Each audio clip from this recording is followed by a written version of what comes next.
Hello and welcome to Esther's Gardening Adventures.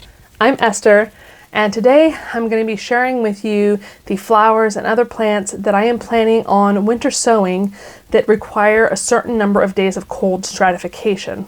So if this is your first time hearing about winter sowing, please check out my Winter Sowing 101 series where I break down everything you need to know. It's basically a way to grow your seedlings outdoors instead of indoors under grow lights. And if you know my general tips of the process, one of them is for zones 1 through 7 to wait until around mid to late February to start your winter sowing, to put those containers with the seeds outside. And the reason for that is you don't want them to prematurely sprout. But there are some flowers and herbs, and these are primarily perennial flowers and herbs. That means plants that come back year after year. You don't have to replant them, restart them every year. And these perennials sometimes need something called cold stratification or winter stratification, which is basically a period of number of consecutive cold days that the seeds need in order to break dormancy. If you want to know more about that, I did a whole video on winter sowing and cold stratification, so I'll make sure to link to that in the show notes and possibly put a note. I can't remember which side it goes on over there. But today I thought I'd show you what I am planning on winter sowing this month. So basically, I have two sets in my really well-written envelopes. I have two sets of winter sowing of seeds that I'm going to winter sow that require cold stratification. One is 30 days or less, and the other one is 60 days. And the 60-day ones are the ones I'm going to be winter sowing this week. Right now we're in mid-January, and with 60 days cold stratification, there's basically absolutely no risk of these plants sprouting too early, of these seeds sprouting too early, which is one big risk of starting your winter sowing too early with most annuals and garden plants and things like that. And in fact, starting seeds that require 60 days cold stratification in January ensures that they'll get enough days of cold. I could probably start them in February and they'd still be fine, but I'm really excited to get going on winter sowing, and I want to share this experience with you. I'm going to show you the seeds, the types of plants that I'm planning on sowing that need cold stratification. And then at the end of this, I'm going to show you a brief video of me winter sowing a few of these varieties. One of my big goals in gardening this coming season, this 2022 season, is to plant more plants that are beneficial to the ecosystem and to native wildlife like birds and butterflies and bees that are also really beautiful and I'm going to enjoy seeing in my garden. And really, planting plants that are native to your area has so many benefits, one of which those plants tend to perform pretty well. You don't have to really baby them as much. They're meant to grow in the place that you're growing them. Some of the people I've talked with say that they'll even they might be mostly sun, but they might be okay with part shade because they're native and they kind of know how to handle it. So they're just generally supposed to be easier to grow overall. And I have two areas of my yard where it is mostly mostly shade. That means they get less than 6 hours of sunlight per day during the spring and summer. And that means I need to grow things that require part shade. And the lucky thing is there's actually a lot of native plants to Maryland, Zone 7A where I am, that are fine with part shade. In fact, prefer it. Let me also mention that if you're not sure if a seed is native to your area, you can look it up online. And I get a lot of my seeds from Prairie Moon Nursery. And on their website, I'm not affiliated with them anyway, I'm not paid for this, but their website's so easy to use. On their website, they actually have a map for each type of plant for you to look and see, and it's color-coded. Is it native to your area? Is it native and rarely in your area, which is something you definitely would want to plant, right, to promote having more biodiversity in your area? Is it something that is not existing in your area? And that can help you know whether you want to plant it. So one of the plants I really enjoyed growing last year, and I think I have a photo to share, I'll share that here, is a Agerodum, which I think I'm still butchering the name of, but it's Agerum, I think, Agerodum. And it's these purple little puffs. They're short little flowers, little puffs of flowers, but they're not native to my area. And I had a visit from two people from the Audubon Society who came for a consultation. And by the way, if you want to see a video on more about that, let me know in your comments, because I'd be happy to do a video on what I learned from the consultation. But in that consultation, they said, you know, there is a flower that looks very similar to a gerodum, and it has about the same height, and it's also deer resistant. It's called mist flower. Let me get real close to the camera here. Get the camera to like her. And you can see these purple little flowers here. And this does require 60 days of cold stratification, cold moist stratification.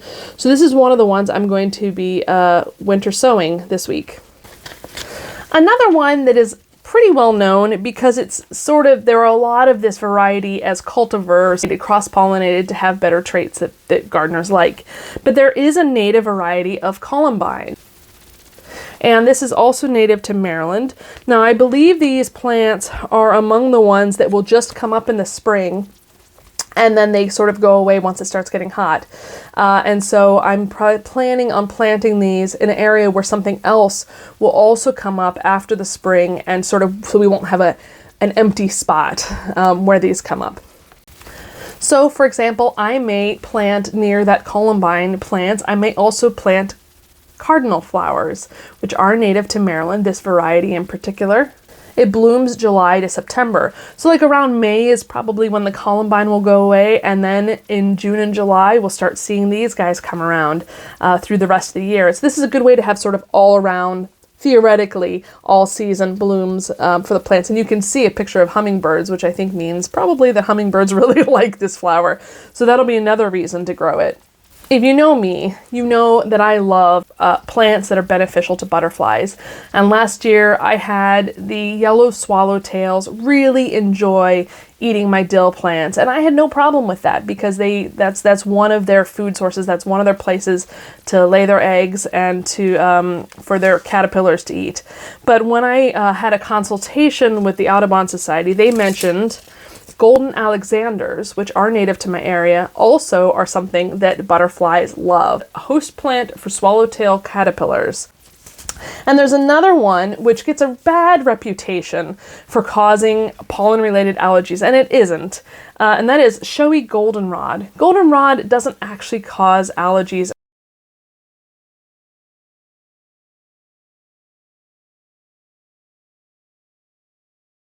But these get blamed, and they are native to Maryland. They're beautiful, and I would love to have a couple different patches where I can have different yellow flowers in the bed. Red and yellow. I think those would be two sort of, red, yellow, and purple would be some beautiful themes in the garden. Another purple one is Downy wood mint. Now, mint often you don't want to plant like your standard mint, like peppermint and spearmint, and even like lemon balm. You don't want to plant in the ground. You want to keep it in containers so it doesn't spread. But Downy wood mint is actually known to not be an aggressive spreader. And so I am going to, fingers crossed, plant it in the ground in that bed, and we will see if that statement is actually true. One of the things I've been trying to think about when I'm planning these native garden beds is how to have some sort of ground cover, some green to be there underneath these little plants all the time. And one of the ones I'm thinking about for that is Sweet Cicely. But I kind of like these little pods. They sort of are a nice ground cover, and so hopefully this will help fill in. If you have experience with Sweet Cicely, please let me know your experience and your thoughts on where they might best fit. Two more that require 60 days cold stratification, but that I have just taken out of the refrigerator because they need to be refrigerated basically until you start winter sowing them. One is early meadow rue, and this is another plant that I'm planning to potentially work as ground cover in the areas where I'm planting other native flowers. And then another one I'm gonna do that came in that this is one of the ones I'm actually, other than the red Columbine, this is one of the ones I'm most excited to grow. And this is called Virginia Bluebells. And look how beautiful that is. Oh my goodness, I cannot wait to see these. Now I think these grow 2 feet in height. I just can't wait to see these in my garden. So I'm going to hurry and rush these back to the refrigerator, and then I'll come back and show you my seeds that require 30 days cold stratification. Now, one of them is not a native plant. If you recall, when I went on my trip south to the monastery last summer, I stopped at a botanic gardens in Virginia, and I'll be sure to include a link to that in the show notes. And I saw yellow pom-pom shaped flower. It was called lavender cotton. So I got these seeds from Pine Tree. You can see all my handwriting on what it needs on it. And remember how I was talking about how I have native columbines that I'm going to be growing? I'm also going to try growing some non-native columbines that are just really cool looking, Mrs. Scott Elliott. And I might maybe intersperse the two next to each other so that there's still some beneficial ones for critters and butterflies and that kind of thing, as well as some that are also just fun looking. Now, if you recall last year, my my Indian blanket flowers did amazing. They basically took over one corner of my flower. So I'm definitely going to grow these again this year, even though they are not specifically native to my area. I think they're more native to the Midwest and West. They were very popular among the butterflies and bees and other insects. And so I feel like it would still be beneficial. Okay, now for some winter sowing. The potting mix I plan on using for this first batch of jugs, basically until I run out, is called Master Nursery Bumper Crop. This is, it's called potting soil, which is basically the same thing as potting mix, but you definitely want to check the ingredients to make sure it doesn't have actual soil in it or sand or things like that.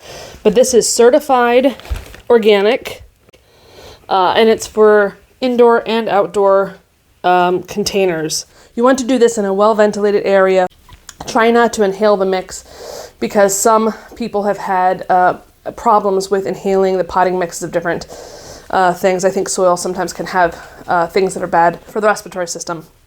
All right, let's see what it looks like. Oh, it's beautiful. I'm just going to do it in here. This is already somewhat moistened because it was sitting on the front porch for a couple of weeks. I can feel it somewhat damp already. And in fact, I had to bring it in yesterday to thaw. All right, I'm going to add a little more water to it, but look how beautiful that is. That's a really nice mix. If you recall from the videos, my Winter 101 series, Winter Sowing 101 series, first thing to do is drill holes. I'm going to do that real quick. It's messy, so I may have to clean up afterwards.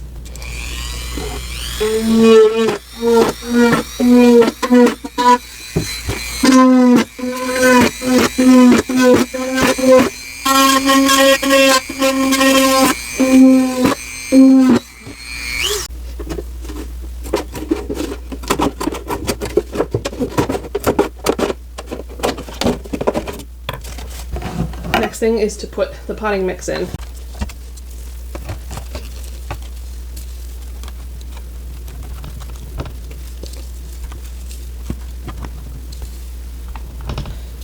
Make sure to save a little for putting on the top. I think we'll do the Golden Alexanders first. One of the things I like to do now when I open a new seed packet, I have so many seeds that almost always some end up falling out of the envelope. So I have a bunch of mini little resealable plastic baggies like this that I have from a recent seed swap I did, and I've started the practice of when I open a new envelope, immediately putting all the seeds into one of these and then putting in the container.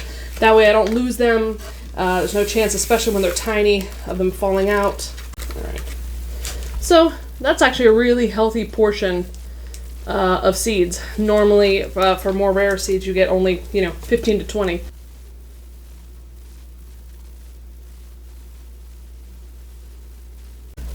So I'm going to try to stick to my rule that I did in my top 10 mistakes to avoid, which is to plant one seed per hole and only 5 to 6 per container. So I'm going to do 6 in this container. Yeah, I think I got them all. All right. Now just a very thin layer on top. I'm trying to keep my workstation neater this year than last year. I feel more effective when it is more clean and organized. Next thing, labels.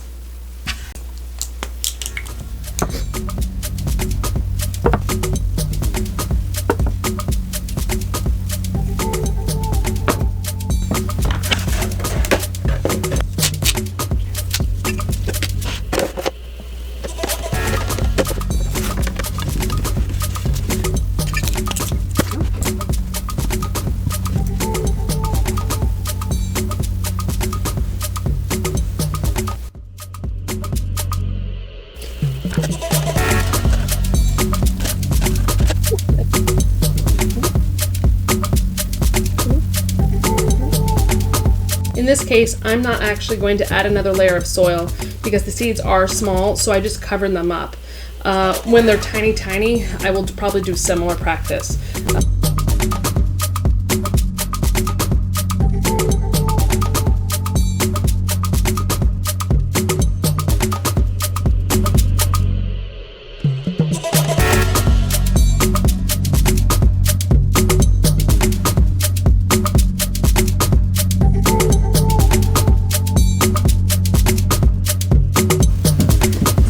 Alright, I just put the jugs outside in the cold weather on my back porch, on my back deck, and I'm so excited. It's so hard to wait to start. And it's nice to be able to start earlier than normal with plants that aren't going to sprout accidentally too early because they get this cold stratification.